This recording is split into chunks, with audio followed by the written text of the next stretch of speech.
Did you know that 70% of businesses fail within the first 5 years? How do you avoid joining this business graveyard? Learn from other business owners who have overcome major challenges and gone on to run thriving businesses on the I Survived Business Podcast. If you're an aspiring or active business owner, tune in now to hear their can't-miss inspiring stories.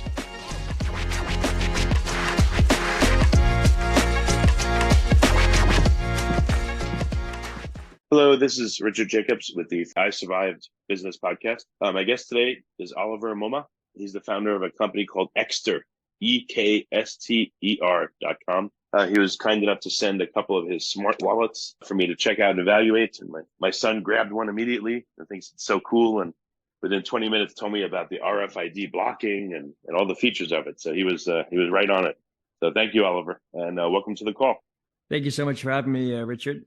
Excited to chat. Well, tell me a little bit about your journey. How did you become an entrepreneur and start this company? And then we'll get into what Ekster is today. Definitely, yeah. So I'm from Amsterdam. I was born in the city of Amsterdam, and then we moved abroad quite quickly. So I spent my entire younger years moving from country to country every 5 years. So we lived in Japan for 8. We lived in Milan for 5, Barcelona for a few years, and ended up in Hong Kong actually during my studies. And while I was doing an internship in Hong Kong, I noticed that people were paying with their phones back in 2015 on like QR codes at the market. And I'd never seen this before. This was like completely new to me. And back in Holland, people were still carrying fat bifold wallets. And I remember in the States, people were carrying so many cards and so much cash and even checks sometimes. So I wondered why is Asia so far ahead of the rest of the world, and why are people still carrying such fat bifold wallets? So from there, it sparked an idea to create the next generation wallet. So I partnered up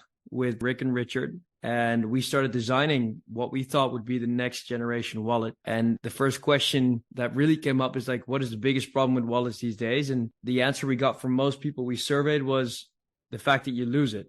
So we designed the very first trackable wallet and put it on Kickstarter, and it went viral after the first campaign. And that's where everything started.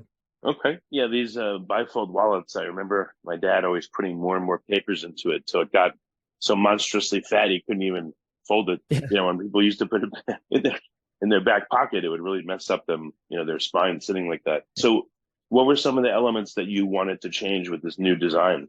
You said about tracking it, just if you can tell me a few of the features of it that were deliberately designed in to make it different and new. Yeah. So tracking was the thing that probably grabbed most attention at the time, but the core of the product was giving you easy access to your cards. So the big issue with leather wallets and just any everyday carry product is that it's super hard to get your cards out. You're always fumbling to find the right one. And we wanted to have a system, something that was our own, that really allows you to click your cards out in one movement and to give you like an easy oversight of what all the cards are. And so we designed a mechanism where with one click of a button, it shoots out your 6 most frequently used cards, and it allows you to grab the right one because you can see each corner of the card. On top of that, next to easy access, the wallet had to be slim, obviously, because we wanted to move away from those monstrously fat wallets. And it also needed to offer some kind of protection for your cards because skimming is a big issue these days. So we added an RFID blocking layer, which makes sure that your identity can't be skimmed and that no one can skim your cards for any information. And, that security factor is actually a huge one as well in the initial pitch of the product. So I would say those are the main ones next to the style and the design.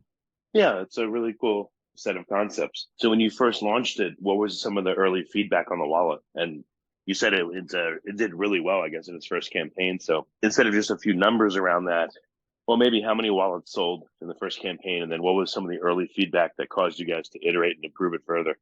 Definitely. So we sold about 5,000 in the first campaign, 5,000 units. And after that, we just continued crowdfunding for the rest of the year. And I believe we sold about 10 to 15,000 in the first year, which brought us to $1 million in revenue, which was super exciting to hit that number, that milestone in your first year. And I remember that the main feedback was really about like the overall size of the product. And we sold it as a super ultra slim wallet, but because we had integrated the tracker into the wallet wasn't that slim anymore. So we decided that, okay, maybe there's people out there that want this product without tracking. They just want the slimmest version of this wallet. So we decided to pull that apart and sell the tracker as a separate tracker card. And this really skyrocketed the company, actually, because we were now upselling products, upselling trackers on top of wallets, and the wallet itself was already selling really well. So it helped really kind of target the right people, the right products. Yeah, that's amazing. The first year to do that many units, that's really cool. So what commentary have you gotten and reviewed about the various features? Like what do people say about the RFID versus the tracking versus the cards being, it's not like a switchblade, but I guess it kind of is. You push the button and the card goes zoop and pops out a little bit, ready for you to grab it, and you get to stuff it back in. But what kind of comments did you get on all these features? Yeah, so the main thing, like I said, was people were just, not everyone wanted the tracker integrated. So a lot of people wanted it without the tracker. So that was the main comment we got. Besides that, honestly, the feedback on this card mechanism was incredible. The most common review we got was, I was paying with this wallet at the cashier, and the cashier was just mind blown. They asked me where I got this wallet. So because it's such a wow factor, when you click that button and the cards pop out, people are always like impressed. Like, what is this? It looks a little magical. So people were super stoked about that card access mechanism. And I think in terms of just, more critical feedback, we just really wanted to make it a bit more durable, sturdy, and also offer more colors. So we got a lot of great feedback from the Kickstarter community on new colors and new designs. And as I mentioned offline, for the I Survived Business podcast, we also want to learn. I mean, no one wants to talk about it, but we do want to hear about the hardships that you overcame, because I think it'll be very useful and instructive for other entrepreneurs. So if you don't mind sharing, what was some of the difficulties you had in launching this and responding to demand, et cetera? Definitely. So I would say maybe let's start at crowdfunding, because that's usually, those facts and those tips are usually very useful for people that are starting out. I remember we kicked off our first Kickstarter campaign, and the first day was incredible because we had so many friends and family that backed the campaign, and this helped us, push into or hit our goal in the first 24 hours. And that's one of the main goals you need to set for yourself when you go on Kickstarter, is you need to hit your target within the first day, because that's going to propel you onto the popular page because of the Kickstarter algorithm. But we noticed that after this first boost, we kind of stagnated a little. And I think we were at about like 25K in funding, and that already was quite impressive for us. But we knew that we needed way more to set this, to buy tooling and to get this company off the ground. So we realized, okay, we need to grow the heck out of this campaign. We need to try whatever we can to get more eyeballs on our campaign. So a few good tips there are: reach out to larger Kickstarter campaigns. Tell them you're starting out and you'd love to hop on a call for some tips. Most cases on Kickstarter, people are very open to chat because they're all entrepreneurs and they're all starting out and they're not that arrogant. So we learned most of our insider tips by just chatting to live Kickstarter campaigns and talking to the founders, and even benchmarking their whole campaign, like looking at the structure. If you take the top 5 most funded campaigns, you put them next to each other, the structure of each campaign looks very similar. So they're all doing things quite the same, which taught us a lot on how to structure our campaign. This reaching out to these different campaigns also allows you to build a connection and do cross promotions. So we featured all these campaigns in our updates, and they would feature us in theirs, which gives you more eyeballs on the campaign as well. On top of that, we partnered up with a Facebook ads agency called GelUp for our first campaign. And as soon as we partnered up with them, our whole campaign just blew up. They have a huge network of Kickstarter campaigns in their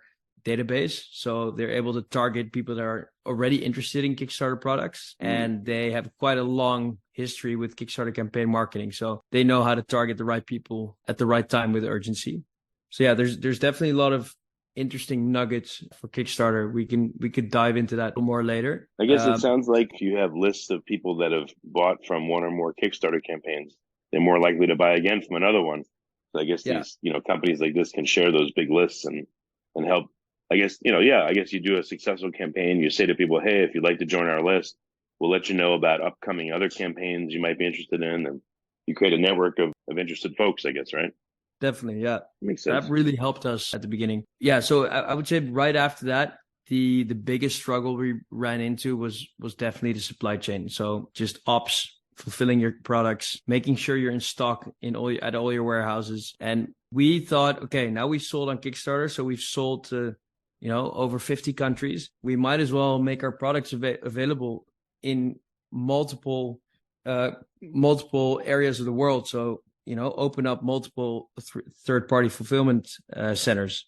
That was probably the biggest mistake we ever made, splitting up our stock across like 5 warehouses, because we didn't have the know-how to forecast for so many warehouses, and we didn't even have the funds to buy that much stock and split it across that many warehouses. So I guess getting too ambitious and wanting to serve the whole world is something that I would always advise you not to do. And I would say start by growing in one market. We picked the US because most of our customers were there, and focus on that and become really great at that, and then slowly start adding more warehouses, because it's just gonna save you so much money and so much. It's a huge headache. I see what you mean. Oh, what about Amazon? I don't even know. Are they on Amazon? Did you not want to go there? What was the dynamic with them? Yes, we did get on Amazon quite quickly, because on one hand, it's, I would say, incremental. It's actually a channel where you can advertise and you can find customers that you would not find otherwise on your other marketing channels. And on the other hand, it's also great for customers that do find your website, but just don't trust your website or just feel more comfortable ordering on Amazon. There's a lot of people that are just so used to ordering on Amazon with Prime that they just don't really order anywhere else anymore. And so this really just takes away that obstacle for them to order. So I would say Amazon is definitely a must. It's a huge chunk of our yearly revenue at the moment. It took a while to build up, and you need some experience to really manage the platform, but there's great agencies that I can recommend. Was there any downside to Amazon? Like, was it some people say it's a deal with the devil. It's tricky. If you're able to say, what were some of the difficulties with Amazon? Did people try to knock off your product, or like what happened? Yeah, there's definitely a lot of downside. So in our early days, our products weren't as foolproof as they are now. So I would say there were more defects back then than we have now. And if you have, a certain percentage of defects, Amazon's probably the worst place as a brand to be selling, because the customer is king. And even if they leave a review that's a complete lie, the review will stay there and the brand really can't do much about it. So you need to treat the customer, like the absolute king, and the brand in the end is always getting the short end of the stick. So I would say make sure your products are completely tested and foolproof, and you've sold a few thousand, so you know that the initial defects are out, so you can start building a strong listing. Because we really found that at the beginning, we just got screwed over by so many people with either fake reviews or just leaving reviews that didn't make sense, and that stalled our Amazon growth first. But the copycats is also an issue, but I would say that happens either way, whether you're on Amazon or not. How did you deal with the unfair reviews? What can you do to counteract it? Just get more good ones? That's pretty much the only way. Like, you can try to fight them, and I would say 90% of the time, nothing gets resolved. So the brand is just the one that's dealing with it. But in very rare cases, Amazon does help out and remove them. But I would say that the customer always wins on Amazon. So you just got to get as many 5-star reviews as you can. What happened? Are you able to respond to bad reviews, or what can you do? Did customers ever ask you, this review says, your wallet killed 46 people, or whatever it is? What do you do about that if customers say something to you? Or maybe that's a blessing, because then at least you can respond.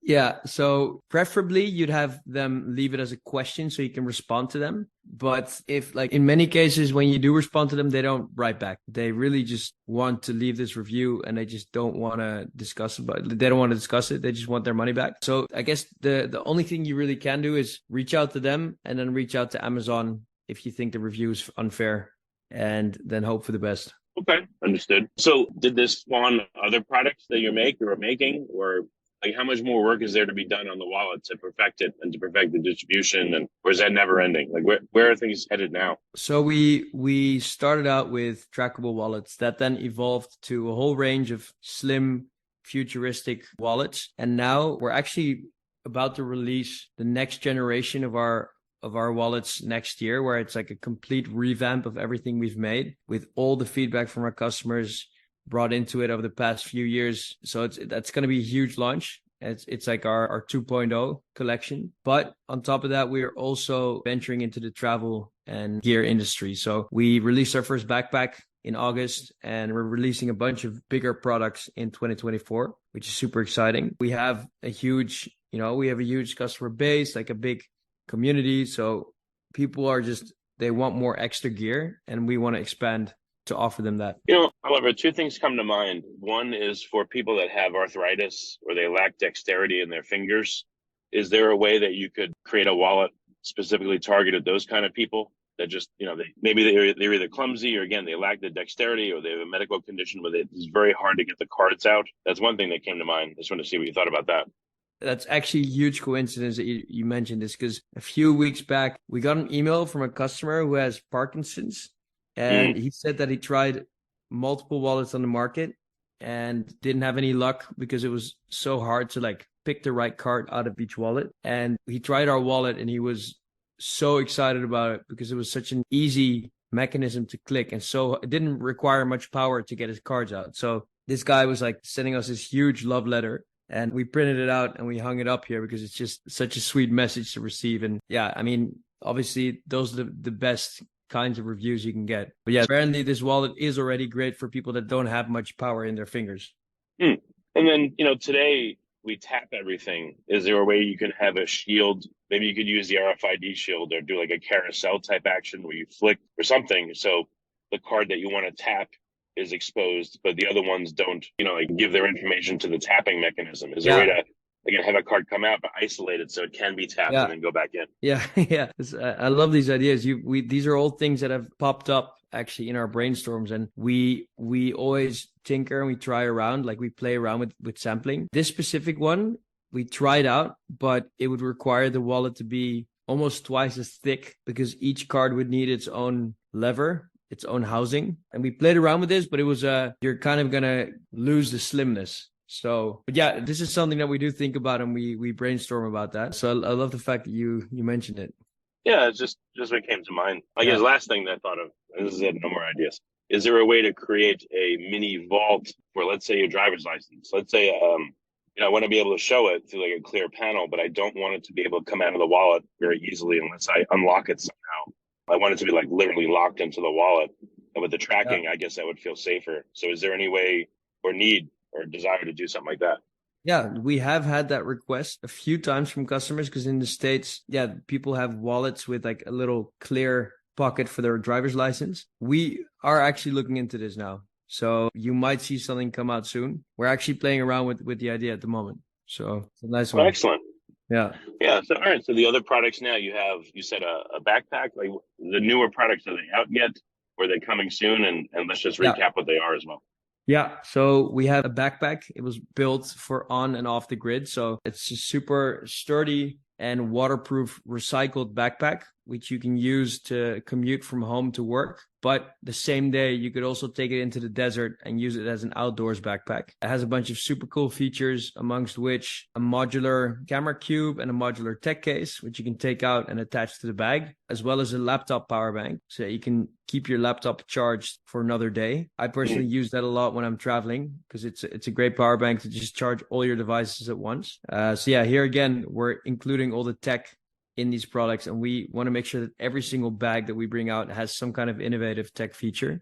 In the new year, there's a few more models of backpacks coming out. I can't say too much about the design, but we're going to really expand on our backpack collection. And we're also going to be releasing our first travel gear collection. So luggage will be coming in the next year as well. Okay. And I love the fact that you asked other Kickstarter creators, what to do. And, you're not one of those people that's all these ideas are fantastic. I'm just in my ivory tower, making them, and everyone's going to love them. You ask and you get feedback, which really, I can see shapes what you do. So that's fantastic.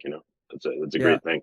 No, that's okay. We've been big fans of that since day one. We've always benchmarked because we knew that we hadn't done it before. We didn't want to reinvent the wheel. And we also just shared our ideas with other people to see what they thought. And that has brought us so much interesting information over the years. So last question. What does Ekster mean? Why'd you call the company that? Ekster stands for magpie. It's a Dutch word for magpie, and magpies are known for taking valuables and taking them back to their nest and protecting them. So the idea behind the brand was to protect your valuables through tracking and RFID protection. And we also wanted to just have a cool Dutch word to represent where we come from. Okay, very nice. Well, Oliver, it's been a great call. So people can go to ekster.com, ekster.com, and go to Amazon. Where else do you want to send them, or are those two places good? Yeah, I would say our Instagram is definitely a huge spot where our community gets together. So that's our handle is Ekster Wallets. Okay, very good. Instagram as well. All right, excellent. Nice. Well, Oliver, thank you so much for coming on the call, and it's going to be really cool to see what you guys come up with next. So thank you. Yeah, appreciate it, Richard. Thanks for having me. If you like this podcast, please click the link in the description to subscribe and review us on iTunes. Now that you've heard from active business owners who have overcome serious challenges, consider implementing what you find useful to help your business not only survive, but thrive. Visit isurvivedbusinesspodcast.com.